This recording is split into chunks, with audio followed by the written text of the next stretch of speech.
વડાપ્રધાન નરેન્દ્ર મોદીના નેતૃત્વમાં કેન્દ્ર સરકારના 12 વર્ષ પૂર્ણ થવાના અવસરે દેશભરમાં વિવિધ જનજાગૃતિ અને વિકાસલક્ષી કાર્યક્રમોનું આયોજન કરવામાં આવી રહ્યું છે, જેના ભાગરૂપે નર્મદા જિલ્લામાં પ્રગતિ પથ યાત્રાનું આયોજન કરવામાં આવ્યું હતું। કેન્દ્ર સરકારના 12 વર્ષ પૂર્ણ થવાના અવસરે નર્મદા જિલ્લામાં આયોજિત પ્રગતિપથ યાત્રાને રાજ્યમંત્રી અને જિલ્લાના પ્રભારી મંત્રી ઈશ્વરસિંહ પટેલે રાજપીપલા સર્કિટ હાઉસથી લીલીઝંડી આપી પ્રસ્થાન કરાવ્યું હતું। યાત્રા દરમિયાન બિરસા મુંડા ટ્રાઇબલ યુનિવર્સિટી, જીતનગર ખાતે કુલપતિ ડો. મધુકર પાડવીએ મહાનુભાવોનું સ્વાગત કર્યું।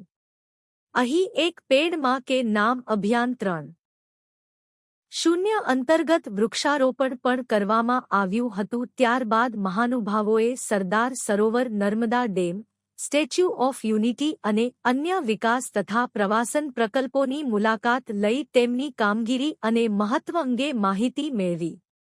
સ્ટેચ્યુ ઓફ યુનિટી ખાતે સરદાર વલ્લભભાઈ પટેલને પુષ્પાંજલિ અર્પણ કરવામાં આવી હતી। મંત્રી ઈશ્વરસિંહ પટેલે રેડિયો યુનિટી 90 FM મારફતે યુવાનોને વિકસિત ભારત 2047ના નિર્માણમાં સહભાગી બનવાનો સંદેશ આપ્યો।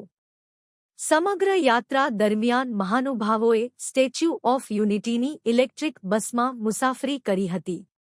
દેશના યશસ્વી પ્રધાનમંત્રી આદરણીય શ્રી નરેન્દ્ર મોદી સાહેબ છેલ્લા 12 વર્ષથી આ દેશના વડાપ્રધાન તરીકે રહ્યા છે, ત્યારે કેન્દ્ર સરકાર દ્વારા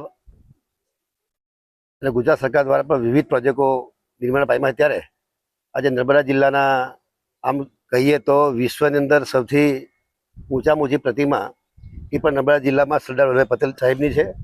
સાથે સાથે બિરસા મુંડા ટ્રાઇબલ યુનિવર્સિટી એ દેશની અંદર પ્રથમ એ પણ નર્મદા જિલ્લામાં છે। ત્યારે અહીંયા યુનિવર્સિટીમાં મુલાકાત લેવા આવ્યા છે, અહીંયાથી સ્ટેચ્યુ ઓફ યુનિટીની મુલાકાત લેવાના છે।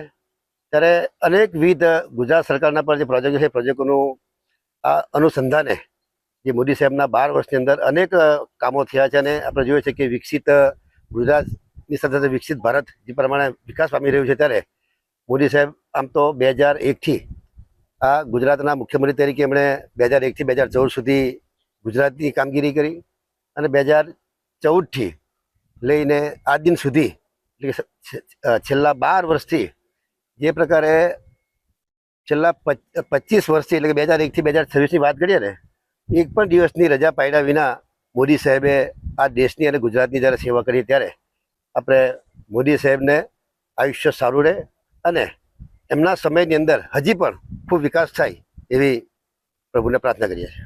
દેશના પ્રધાનમંત્રી નરેન્દ્રભાઈ મોદી સાહેબને 12 વર્ષ ખૂબ સફળતાપૂર્વક પૂર્ણ થયા છે અને અત્યાર સુધીના જે પ્રધાનમંત્રીઓ જે થયા છે, જવાહરલાલ નહેરુથી માંડી બધાના જ રેકોર્ડ તેમને તોડ્યા છે અને ફક્ત સમય નથી પૂરો કર્યો, એમના સમય દરમિયાન અનેક રાજ્ય અને દેશના ખૂબ ઝડપી વિકાસ કર્યા છે, દેશને ઊંચાઈના માર્ગે લઈ ગયા છે। એમના સમય દરમિયાન અલગ અલગ મોટા મોટા પ્રોજેક્ટો બન્યા છે, ઉદ્યોગ જગત સાથે જોડાયેલા મોટા ઉદ્યોગો પણ આ દેશમાં આવ્યા છે। કૃષિ ક્ષેત્રે, પશુપાલનના ક્ષેત્રે પણ ખૂબ આખા દેશે ખૂબ સારી પ્રગતિ કરે છે। દેશમાં કાયદોની વ્યવસ્થા પણ ખૂબ મજબૂત છે અને દેશમાં કાયદોની વ્યવસ્થા ખૂબ મજબૂત હોવાના કારણે આજે ખૂબ ઝડપથી વિકાસ થયો છે। આજે આખા દેશને ગુજરાતની અંદર પ્રગતિ પથ ની યાત્રા નીકળી રહી છે અને જે દેશની અંદરના રાજ્યની અંદર રાજ્ય સરકારને ભારત સરકારના સહયોગથી જે મોટા મોટા પ્રોજેક્ટો નિર્માણ પામ્યા છે અને સમાજને જે ભેટ દે, રાષ્ટ્રને ભેટ દે છે, એવા મોટા મોટા સ્થળોની આજે નર્મદા જિલ્લામાં પણ અમારા પ્રભારી મંત્રી, રાજ્ય સરકારના મંત્રીની નેતૃત્વમાં આજે પ્રગતિ પથનો આજે અમારે પ્રવાસ છે। આજે નર્મદા જિલ્લામાં ઈશ્વરસિંહ પટેલ સાહેબે જે કીધું તે પ્રકારે ટ્રાઇબલ યુનિવર્સિટીની જબરદસ્ત મોટી ભેટ છે, જે આશીર્વાદ આદિવાસી વિસ્તાર માટે એક આશીર્વાદ રૂપ છે।